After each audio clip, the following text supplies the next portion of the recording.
The restaurant was always busiest at 7 in the evening.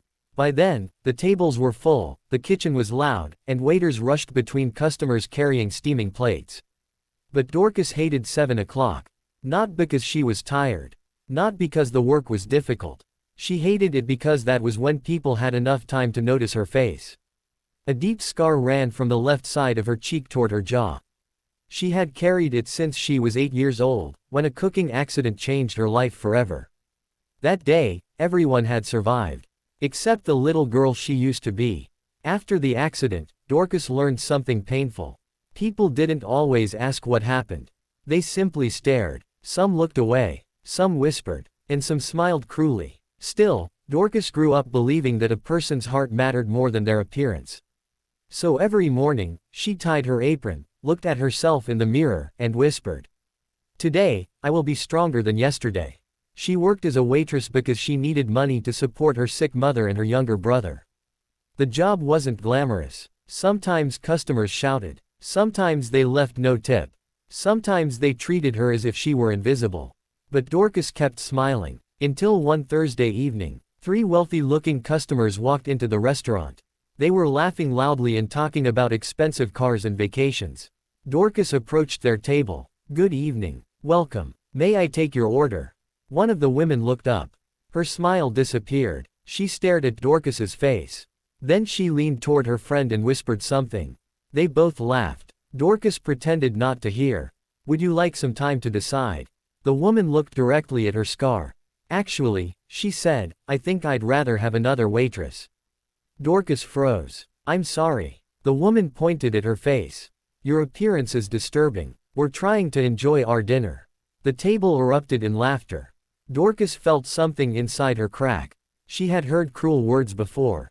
But somehow, these words hurt differently. Maybe because she had spent years trying to believe she was finally accepted. She quietly lowered her eyes. "I'll ask my manager." She turned around. But before she could take 3 steps, the woman called after her. "And maybe cover that face next time." The laughter grew louder. Dorcas walked toward the kitchen. She reached the small staff room, closed the door, and finally allowed herself to cry. She pressed both hands against her mouth so nobody would hear. "I just wanted to work," she whispered. "I never asked anyone to love my face." Then she heard footsteps. Her manager entered. Instead of comforting her, he sighed. "Dorcas, you need to understand the customer's point of view." She looked at him in disbelief. "What did I do?" "Nothing. But maybe you should stay in the kitchen tonight." Dorcas nodded slowly. She wanted to fight. She wanted to scream. But she needed the job. So she wiped her tears and returned to work. At that exact moment, a black luxury car stopped outside the restaurant. A tall man in a dark suit entered. The entire restaurant became quieter. It was Noah Brooks, a millionaire CEO whose company owned hotels, restaurants, and several businesses across the city. Nobody expected him to be there. Noah quietly sat at a table. Dorcas didn't know who he was. She simply walked over. "Good evening, sir. May I get you something to drink?" Noah looked at her. But unlike everyone else that night, he didn't stare at her scar. He looked directly into her eyes. "Water would be perfect. Thank you." Dorcas smiled. "You're welcome." She walked away. Noah watched her for a moment. He had noticed the sadness behind her smile. A few minutes later, the same woman who had insulted Dorcas started complaining again. "Where is that waitress?" The manager rushed over. "She is serving another table." The woman rolled her eyes. "I don't understand why you employ people like that." Noah looked up. His expression changed. The woman continued. "Some people shouldn't work in front of customers." The restaurant became silent. Noah slowly stood. "Excuse me." Everyone looked at him. The woman smiled nervously. "Yes." Noah walked toward the table. "You seem to have a problem with the waitress." The woman shrugged. "I'm just being honest." Noah looked around the restaurant. "Honesty doesn't require cruelty." The woman's face turned red. "She made my dinner uncomfortable." "No," Noah replied calmly. "You made her life uncomfortable because you decided her scar was more important than her character." Nobody spoke. Noah continued. "I watched her serve you politely after you humiliated her." He pointed toward the kitchen. "She didn't insult you. She didn't argue with you. She didn't even complain." Then he looked at the manager. And you told her to hide in the kitchen. The manager swallowed. Yes, sir. No's voice became firm. If an employee is treated badly by a customer, your first responsibility is to protect the employee, not punish them. The room went completely silent. Then Noah did something unexpected. He walked toward the kitchen. Dorcas was carrying a tray when she saw him. Sir. Noah smiled. Dorcas, can I speak with you? She nodded nervously. I want you to know something. She looked down. Noah said softly. Your scar is not something you need to apologize for. Dorcas's eyes filled with tears. He continued. You survived something that could have destroyed you. She looked at him. I don't feel strong. Strong people don't always feel strong, Noah replied. Sometimes strength is simply getting out of bed and trying again. Dorcas began to cry. Noah reached into his pocket and handed her a business card. My company is hiring. She stared at it. I don't have a degree. I didn't ask about your degree. I don't have office experience. I didn't ask about that either. Then why me? Noah smiled. Because I watched you tonight. You were humiliated, but you still served people with kindness. That tells me more about your character than any resume ever could. Dorcas couldn't speak. The next morning, she almost didn't go to the interview. She stood outside No's company for 20 minutes, convinced she didn't belong there. Then she remembered his words.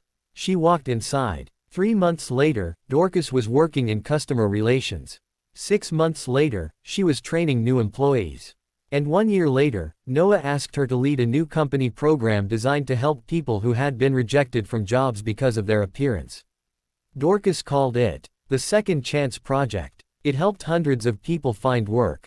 People with scars. People with disabilities. People who had been judged before anyone knew their stories.